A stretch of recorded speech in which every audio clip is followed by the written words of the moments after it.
this is Sung. I'm the principal and director of Sky Academy, and today we're going to be touching on a chapter that really starts off a whole different area and whole different branch of maths, which the 2-unit advanced course is really all about. And that topic that we're going to do today is an introduction to calculus, right? And in this particular topic, what calculus is really all about, for those of you who want to get an overview before we actually launch into it, calculus is really just about finding the rate of change of a particular graph at a particular instant or at a particular value of a function.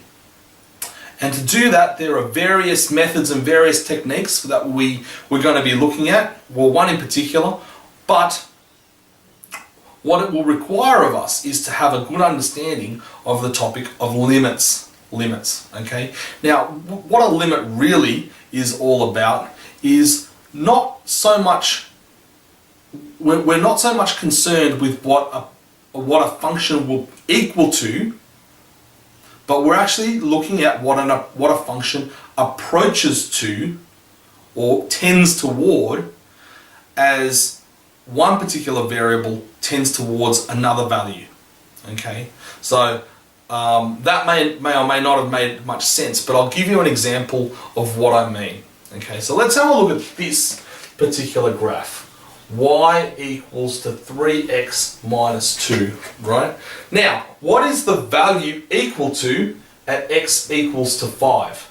So as x equals to 5, y is going to be equal to 3 times 5 minus 2, which is 15 minus 2, 13. Does that make sense? Cool. So that's what the function will equal to as x equals to 5. What the function approaches as x approaches 5 is called its limit, right? And in this particular case, it's written this way: limit as x approaches 5 for the function 3x minus 2. And in this particular situation, and in most situations like this, right, there is no difference between what the function is equal to and what the function will approach as x approaches 5. And so it's just a straight substitution. 3 times 5 minus 2 equals to 15 minus 2, which is 13. Okay, so from this we can see, right, that the limit as x approaches 5 for 3x minus 2 is actually equal to the value that it would equal to if x were equal to 5. Okay, so in this situation it's just a straight substitution. But not every situation is a straight substitution, because sometimes there will be complications with simply substituting what the value will equal to as compared to its limit as x approaches that value. And I'll give you an example of what I mean. Let's say that we're looking at the limit of x approaches 5 for this graph. Now, what is the one value that x cannot equal to? What is the one value that x can't equal to? Well, the denominator can't equal to 0, so x cannot equal to 5.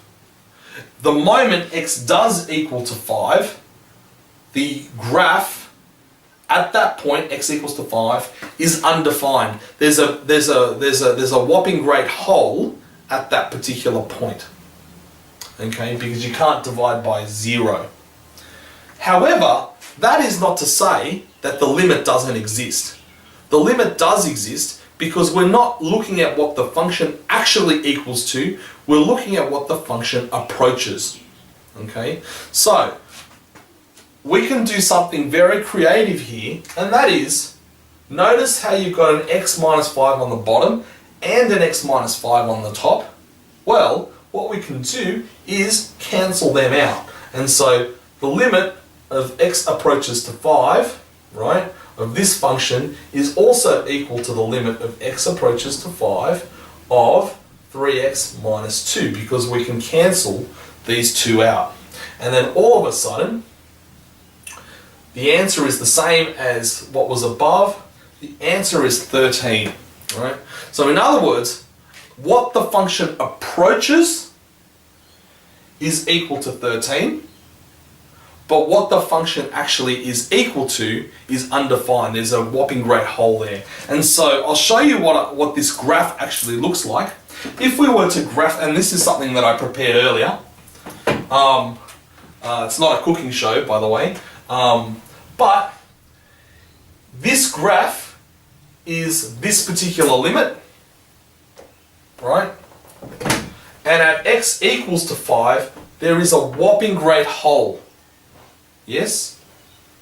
But that is not to say that we can't work out what the function approaches or tends towards. It tends towards 13. So we can say that the limit is 13, even though in actuality the function doesn't exist at that point. And so that is the world of limits.